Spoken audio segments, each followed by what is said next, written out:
नमस्कार साथियों।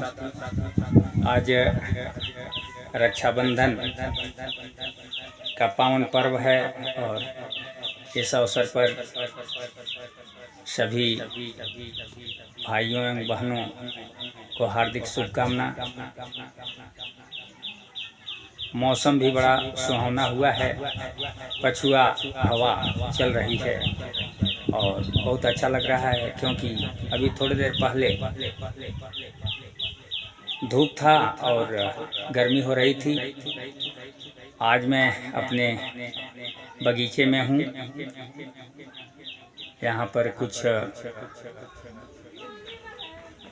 ये तूत का एक पौधा है। इसके बाद यहाँ पर ये नीम का और इधर जो है अमरूद के पौधे हैं। कुछ यहाँ पर मैं दिखाता हूँ। ये छोटा सा पौधा ये कटहल का है। ये पौधा कटहल है और उसके बाद यहाँ पर बगल में ये गुड़हल का ये फूल लगा हुआ है, बहुत ही सुंदर। इसके बाद ये आपको इसके बगल में ये आम का पौधा दिखाई दे रहा है। इस तरह हर पौधों को मैं लगाने का प्रयास किया हूँ। इन पौधों के बीच में हूँ और मैं सोचा कि आज इस रक्षाबंधन के पावन पर्व पर कुछ वीडियो बनाएं और इसी बहाने आप सभी से बात भी करें। रक्षाबंधन का यह पावन पर्व बड़ा ही पवित्र पर्व है और इसमें जो है भाई बहन का प्यार,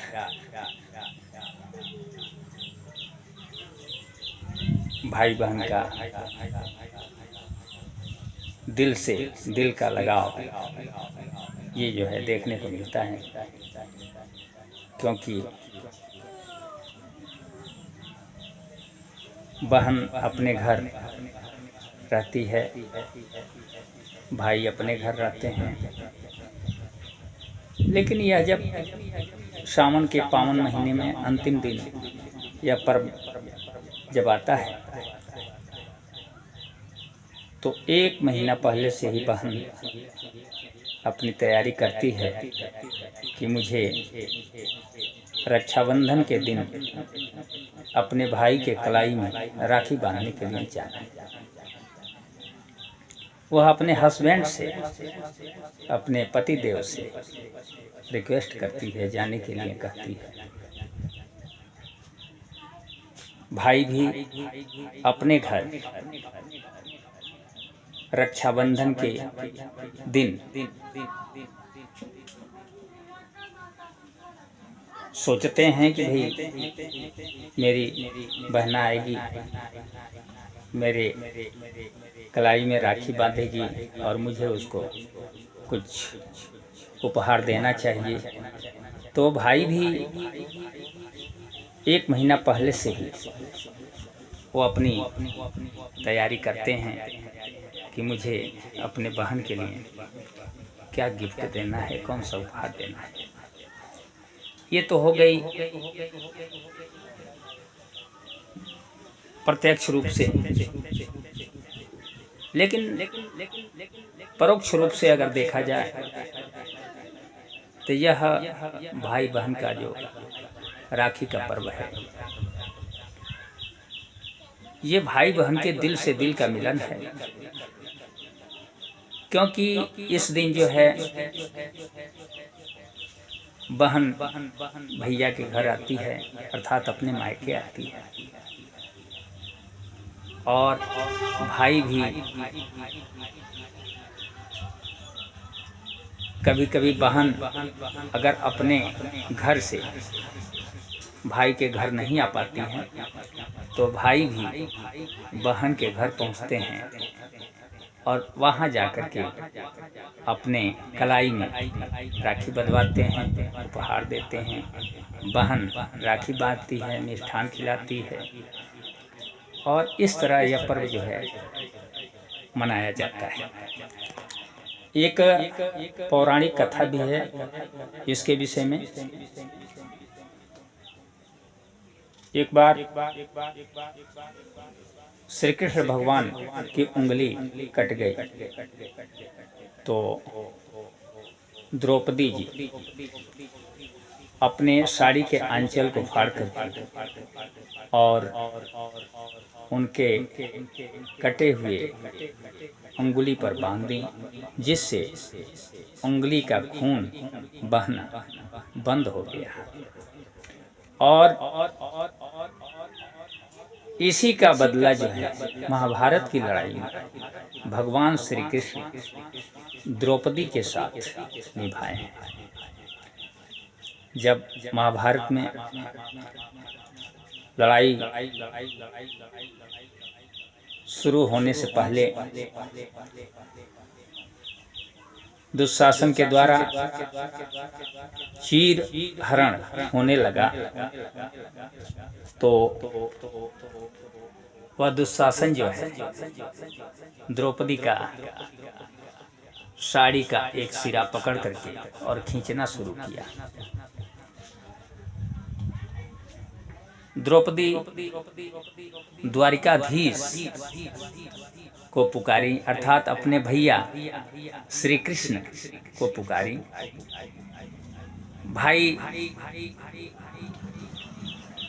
वहां पैदल ही पहुंचे और आकर के उन्होंने छुप करके दूसरी ओर से साड़ी को बढ़ाया और नतीजा यह हुआ कि दुशासन साड़ी खींचते खींचते थक गया, लेकिन साड़ी का अंत नहीं हुआ। और तभी से यह राखी का पर्व मनाया जाने लगा। मेरे साथियों, मेरे भाई एवं बहनों, यह पर्व जो है बहुत ही पवित्र पर्व है। कभी कभी बहुत तकलीफ भी होता है जब मैं देखता हूँ कुछ ऐसे भी भाई हैं जो अपने बहन से नाराज हो जाते हैं और उनके घर आना जाना बंद कर देते हैं। मेरे दोस्तों, बहन बहन होती है और अगर बहन नाराज भी हो जाए तो भाई को नाराज नहीं होना चाहिए। गौर कीजिए, अगर वही बहन अगर भाई होती तो वह दूसरे के घर नहीं जाती और यहीं पर रहती। उसका जमीन जायदाद, घर द्वार, हर जगह उसका हिस्सा भी होता है। लेकिन जब वह बेटी के रूप में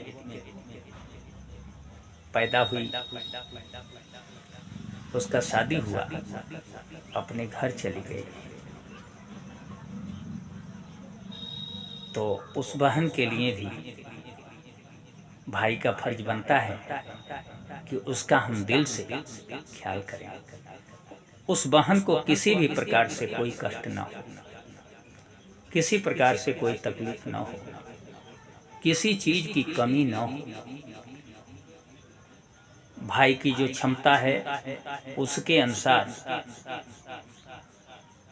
उस बहन की हर कमी को दूर करने के लिए भाई को तत्पर रहना चाहिए। राखी का यह पावन पर्व